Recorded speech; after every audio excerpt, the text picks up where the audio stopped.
NIA ने आज मुंबई में पाकिस्तान स्थित गैंगस्टर दाऊद इब्राहिम के सहयोगियों और कुछ हवाला ऑपरेटर्स के खिलाफ मुंबई में 1 दर्जन से अधिक स्थानों पर छापेमारी की शुरुआत की है। राष्ट्रीय जांच एजेंसी की ये कार्रवाई मुंबई के नागपाड़ा, गोरेगांव, बोरीवली, सेंटाक्रूज, मुंब्रा, भिंडी बाजार और अन्य जगहों पर जारी है। कई हवाला ऑपरेटर और ड्रग तस्कर दाऊद से जुड़े थे। एनआईए ने इस संबंध में फरवरी में केस भी दर्ज किया था। इनके खिलाफ छापों की कार्रवाई आज शुरू की गई।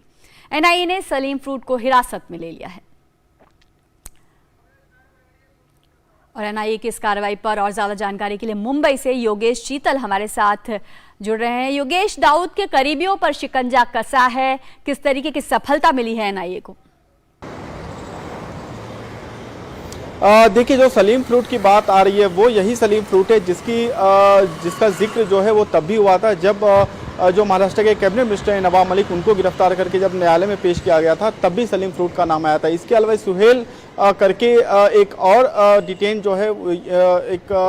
जिनको डिटेन किया गया है वह भी नवाब मलिक के करीब बताए जा रहे हैं। साथ में वो जो हाजी अली दरगाह है और महिम दरगाह जो है यहाँ के वो ट्रस्टी भी हैं। ये जो खबर है ये छन के अभी तक बाहर आई है। हालांकि एनआईए की तरफ से अभी आधिकारिक तौर पे कुछ नहीं कहा गया इस बारे में, लेकिन अगर इनको गिरफ्तार करती है एनआईए तो निश्चित तौर पर इनको न्यायालय में आज या कल फर्स्ट हाफ में जो है वो पेश किया जाएगा।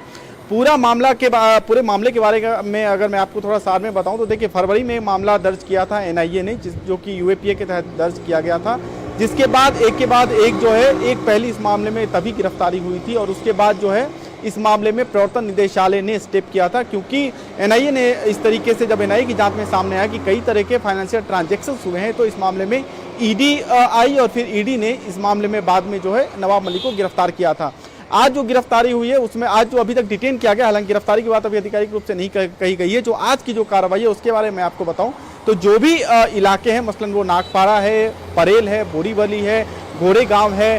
भिंडी बाजार है, करीब 20 से ज़्यादा लोकेशन है जहां पे छापेमारी की गई थी। और जो चीज़ें अभी हिरासत में ली गई है, हालांकि न्यायालय में जाने के बाद ही मामले का पटाक्षेप हो पाएगा कि फिलहाल क्या क्या चीज़ें आई है। लेकिन एक कंपनी है जो कि सबसे पहले तो एक रियल एस्टेट की कंपनी है जिसमें जो है ये मामला रियल एस्टेट से भी जुड़ा हुआ है, और साथ में एक फाइनेंशियल कंपनी जिसपे ऑलरेडी सीबीआई जो है एनपीए का केस ऑलरेडी जो है उस पर एनपीए का मामला चल रहा था, सीबीआई ऑलरेडी उसमें लोन की जांच कर रही है। एक फाइनेंशियल कंपनी और साथ में एक रियल एस्टेट की कंपनी, ये दोनों कंपनियों पर जो है वो निगाह है। और जो रियल एस्टेट की कंपनी है इसके डायरेक्टर फराज खान करके थे, जो कि नवाब मलिक के बेटे हैं। ये 2000 जो है अभी फिलहाल नहीं थे, इससे पहले जो है वो थे।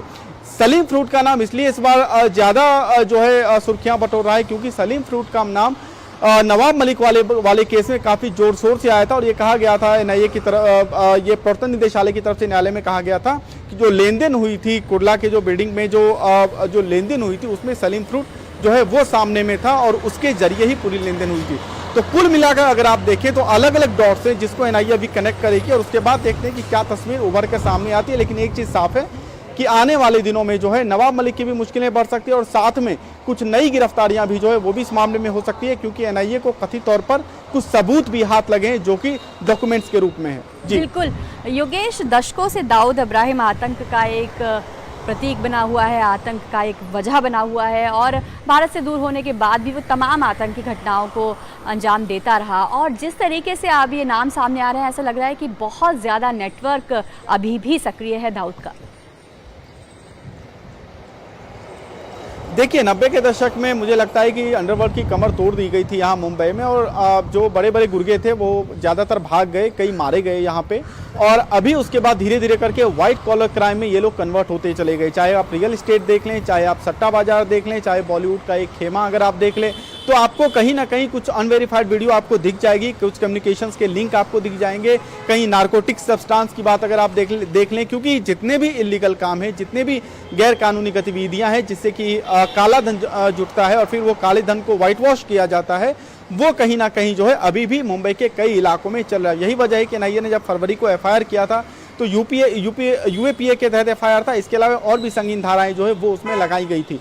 जब नवाब मलिक इस मामले में गिरफ्तार हुई थी, जो बाद में प्रवर्तन निदेशालय ने जब नवाब मलिक को इस मामले में गिरफ्तार किया था, तब भी काफ़ी चीज़ें जो है न्यायालय में कही गई थी प्रवर्तन निदेशालय की तरफ से, जिसमें टेरर फंडिंग के बारे में, यानी कि आतंकी गतिविधियों को जो है मदद देने का भी मामला जो है वो भी न्यायालय में कहा गया था। तो देखिए, टेरर फंडिंग को लेकर क्या क्या लिंक्स हैं उनके ट्रांजैक्शंस कहाँ से आए, कितने ब्लैक मनी को वाइट करने की कोशिश की गई, कितने लोग इसमें शामिल हैं, कौन कौन से वो लोग हैं। क्योंकि देखिए जैसा कि मैंने आपको कहा कि गिरफ्तारियां जो है वो और हो सकती है। हालांकि अभी जो 2 लोगों के डिटेंशन की ही बातें सामने आ रही है, लेकिन इनको गिरफ्तार की जाती है तो जाहिर सी बात है कि एनआईए इनकी कस्टडी मांगेगी और कस्टडी के लिए कुछ ग्राउंड्स जो है वो न्यायालय को देने पड़ेंगे, न्यायालय को सेटिस्फाई करना पड़ेगा। तो उस वक्त मुझे लगता है चीजें साफ होगी कि क्या क्या चीजें जो है वो एनआईए के हाथ अभी लगी है। जी बिल्कुल योगेश, तो कहीं ना कहीं दाऊद के करीबियों पर जो शिकंजा कसा जा रहा है, कुछ और नाम सामने आ सकते हैं। बहुत बहुत शुक्रिया आपका योगेश इस जानकारी।